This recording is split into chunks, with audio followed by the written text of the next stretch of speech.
Assalamualaikum warahmatullahi wabarakatuh. Salam sejahtera untuk kita semua. Pada pertemuan kita kali ini, yaitu pertemuan belajar aktivitas keempat melalui web ini, tema utama untuk kali ini yaitu memahami bagaimana jaringan komputer bekerja dari lapisan paling dasar, khususnya internet protokol, sampai ke proses internet working, yaitu menghubungkan berbagai jaringan menjadi satu kesatuan komunikasi global.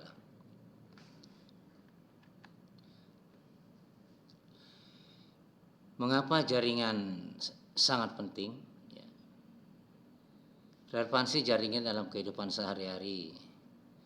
Jaringan komputer memungkinkan komunikasi antar miliaran perangkat, mulai dari perangkat komputer, ponsel, hingga perangkat IoT yang tersebar di seluruh dunia. Kemudian email, pesan singkat, dan video conference adalah contoh komunikasi real time yang terjadi berkat jaringan. Teknologi jaringan membuat kolaborasi lintas bidang menjadi mudah, misalnya e-learning, kemudian telemedicine, dan e-commerce. Tanpa jaringan, digitasi dan ekonomi berbasis data tidak akan dapat berjalan dengan efisien.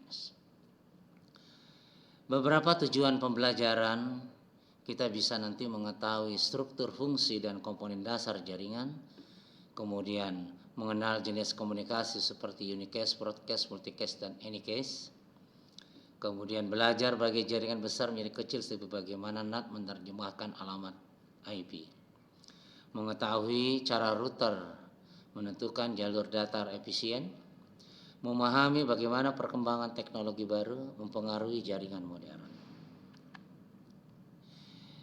Internet protokol pada sebuah komunikasi jaringan. IP ini adalah seperangkat aturan yang mengetahui bagaimana data dikirim dan sumber ke tujuan dalam jaringan. Beberapa fungsi utamanya, mulai dari pengeramatan, perutaian, fragmentasi, deteksi, kesalahan.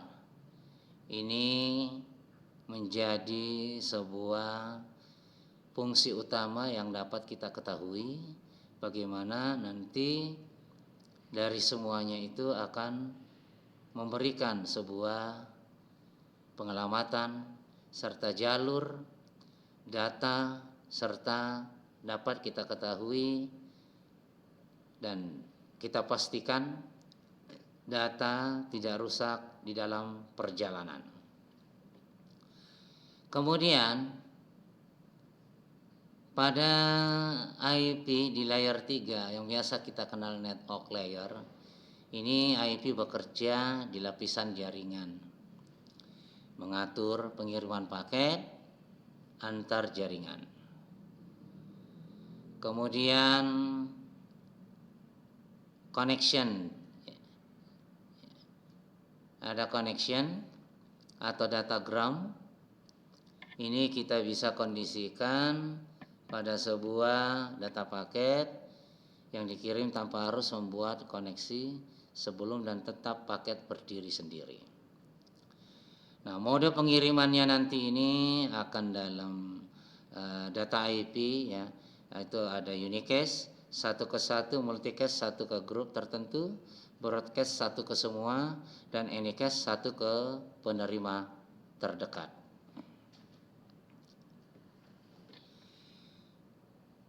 Awal mula internet yaitu atau biasa kita kenal ARPANET, ini diciptakan saat Perang Dingin untuk komunikasi tanggung antara universitas riset kala itu di Amerika Serikat. Kemudian di mana transformasi ke TCP/IP itu dilakukan pada tahun 1983. TCP/IP diadopsi sebagai standar utama komunikasi jaringan. Keterbatasan IP dan solusinya hanya memiliki sekitar 43 miliar alamat, mulai habis karena banyaknya perangkat. Nah, solusi sementaranya adalah yaitu NAT, di mana NAT nanti digunakan agar banyak perangkat bisa memakai satu IP publik. Evolusi ke IP versi 6 diciptakan dengan 108 bit, address, tentu kebutuhan IoT, keamanan dan efisiensi tinggi. Apa itu IP address? Ya, IP address itu adalah nomor unik yang mengidentifikasi setiap perangkat di jaringan, di mana jenis alokasi itu ada statik, ada dinamik. Di mana statik diatur manual tetap cocok untuk server. Kalau untuk dinamik diberikan otomatis oleh DHCP bersifat sementara. Sedangkan struktur IP versi 4 terdiri dari 4 oktet. Misalnya 192.168.1.1. Total semua 32 bit. Subnet MAC digunakan untuk membedakan berbagai jaringan dan host.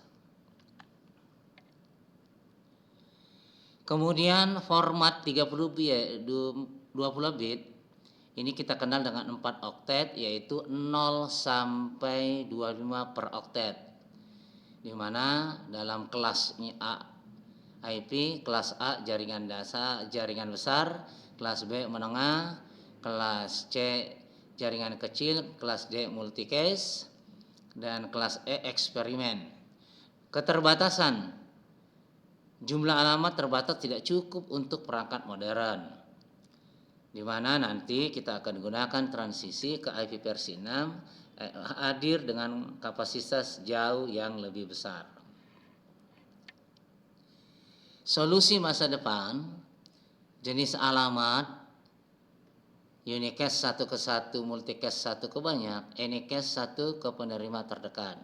Sedangkan nanti mekanisme transisinya itu akan digunakan seperti tunneling dari IP versi 6 dalam IP versi 4. Kemudian dual stack mendukung keduanya, dan NAT 64 menerjemahkan antara IP versi 4 dan IP versi 6. Keunggulan dari IP versi 6 ini adalah ruang alamat besar, keamanan IP secure terintegritas, header efisien, konfigurasi otomatis, dukungan IoT tinggi. IP subnetting konsepnya adalah membagi jaringan besar jadi subnet kecil. Manfaatnya efisien IP address, mengurangi broadcast, memudahkan manajemen. Subnet max ini menentukan bagian network dan host. Kemudian classes interdomain routing digunakan sebagai pengganti sistem class pool agar lebih efisiensi. Bagaimana kita bisa melakukan perhitungan subnet? Tentu kita poin yang pertama harus dilihat dari network address, yaitu hasil operasi N antara IP dan subnet max. Kemudian broadcast address, semua bit host diisi dengan 1. Rentang host dan network atau plus 1 hingga broadcast min 1. Jumlah host 2N min 2. Contoh, diberikan IP 192.168.1.10/27, maka dapat kita lihat bahwa rentang IP hostnya ini menggunakan host 30, yaitu dari 192.68.1.11.119.130. Kemudian untuk slide dari untuk IP routing ini adalah menentukan jalur yang terbaik dalam sebuah pengiriman data. Tentu kita dapat mengetahui bahwa router ini berfungsi untuk menghubungkan jaringan berbeda, meneruskan paket data, menentukan jalur terbaik. Isi table routing itu terdiri dari destination, network, nethub, metric, dan interface. Sedangkan jenis routingnya itu ada statik, diatur manual cocok untuk jaringan kecil, sedangkan dinamik otomatis menggunakan untuk RIP, OSPF, dan BGP. Kemudian ada beberapa yang perlu kita pahami, bahwa setiap kondisi yang ada tentu ini akan mempengaruhi sebuah alur data yang akan dilakukan secara otomatis, dan ini nanti sangat mempengaruhi terutama ada pola pengaturan skenario ideal yang nanti akan dikondisikan berdasarkan aturan yang sudah dikondisikan. Kemudian matrik, routing dan algoritma. Matrik kita bisa kenal adalah sebuah count, yaitu jumlah router dilewati, bandwidth kapasitas jalur, delay waktu tempuh paket. Kemudian ada algoritma routing. Algoritma routing ini itu seperti distance vektor yang akan dibagikan ya, sesuai dengan jalur yang terdekatnya. Kemudian ada link state. Setiap router memiliki peta topologi. Nah, kondisi ini tentu akan menjadi sebuah dasar acuan di dalam mengimplementasi sebuah jalur data yang akan nanti dikondisikan pada saat proses pertukaran data. Metode pengiriman data ini yaitu di atas sudah dijelaskan bahwa unicast ini adalah satu koefisien. Salah satu contohnya adalah komunikasi untuk pribadi seperti HTTP, FTP, dan lain sebagainya. Kemudian ada broadcast, satu ke semua digunakan untuk penemuan perangkat. Ada multicast, satu grup, atau bisa saja cocok untuk streaming video dan conference. Kemudian ada pula anycast. Anycast ini satu ke penerima terdekat yang umumnya digunakan di SDN atau CDN. Kemudian yang menjadi permasalahan utama kita adalah ketika penerapan ini sudah diatur, maka tentu ada beberapa hal yang perlu kita pahami, yaitu bagaimana sebuah tantangan yang saat ini terjadi dengan berbagai kondisi, dengan percepatan teknologi, tentu ini akan menjadi sebuah permasalahan utama. Maka anycast memberikan sebuah keuntungan terhadap pengguna, mulai dari ketersediaan, latensi, load balancing, dan tingkat serangan, dan yang akan nantinya kita bisa lihat pada jalur jaringan lalu lintas. Kemudian IP Private Network Address Translation ini hanya berlaku di jaringan lokal, tidak dapat diakses publik. Sedangkan fungsi NAT-nya adalah menerjemahkan IP privat ke IP publik agar hemat alamat. Jenis NAT-nya tentu ada statik NAT 1:1 tetap, dinamik NAT 1: dinamis dari pool.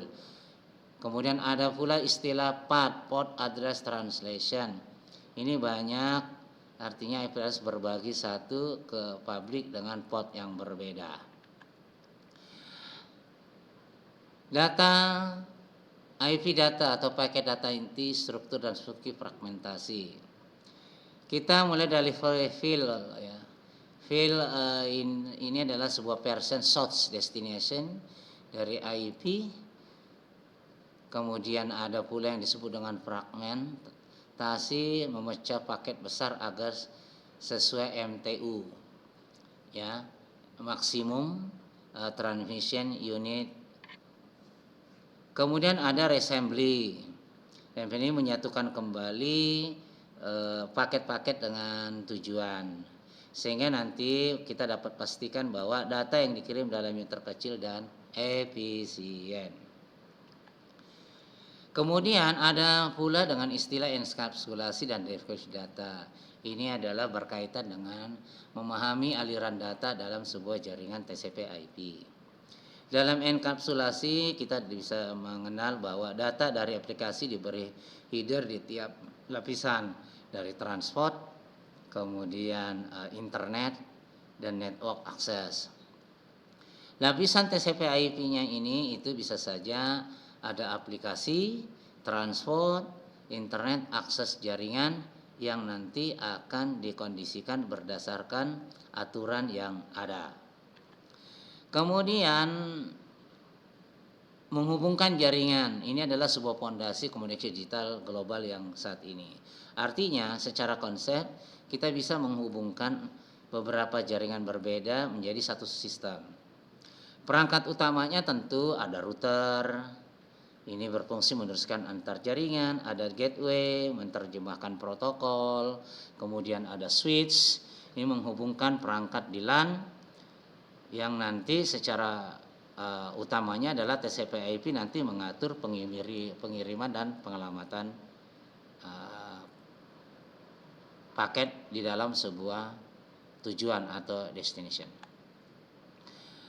Kemudian masa depan internet dan tren terkini, kita dapat mengetahui bahwa tiga hal ini adalah menjadi sebuah dasar utama untuk kondisi tren saat ini. IoT, Internet of Things, ini adalah yang akan nanti mengkondisikan jalan perangkat baru memerlukan IP versi 6. Kemudian ada SDN, Software Defined Network, dan ini adalah sebuah pemisah kontrol dan data untuk otomatisasi jaringan.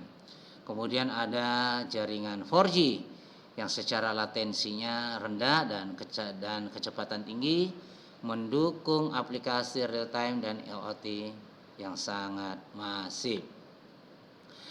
Baik, data transmisi dan routing komunikasi unicast, multicast dan prinsip routing atau statik dinamis, kemudian manajemen alamat IP versi 4 dan 6, subnetting NAT, arsitektur datanya itu serta enkapsulasi, datagram dan peran router gateway, serta nanti masa depannya itu adalah terkait dengan IoT, SDN dan 4G sebagai arah perkembangan jaringan modern. Baik, saudara-saudara sekalian, pengelamatan tentu ini akan berarti di setiap perangkat dalam jaringan yang memiliki identitas unik seperti nomor rumah dan kota, dan tentu ini akan menjadi dasar utama bahwa pengelamatan di dalam jaringan pun itu juga sangat penting. Baik, saudara-saudara sekalian, jika memang ada nanti pertanyaan yang belum mengerti, silakan saudara-saudari mengirimkan pesan baik di grup maupun secara pribadi, atau pesan yang sudah disediakan ya di e-learning UT. Jadi terima kasih atas perhatian dan partisipasi saudara sekalian. Tetap semangat untuk mengikuti kegiatan perkuliahan karena masih ada web selanjutnya ya yang akan nanti ditentukan di aktivitas belajar yang lain. Saya harap saudara-saudari bisa mengikuti dengan sesama dan sebaik-baiknya. Sekian, Assalamualaikum warahmatullahi wabarakatuh.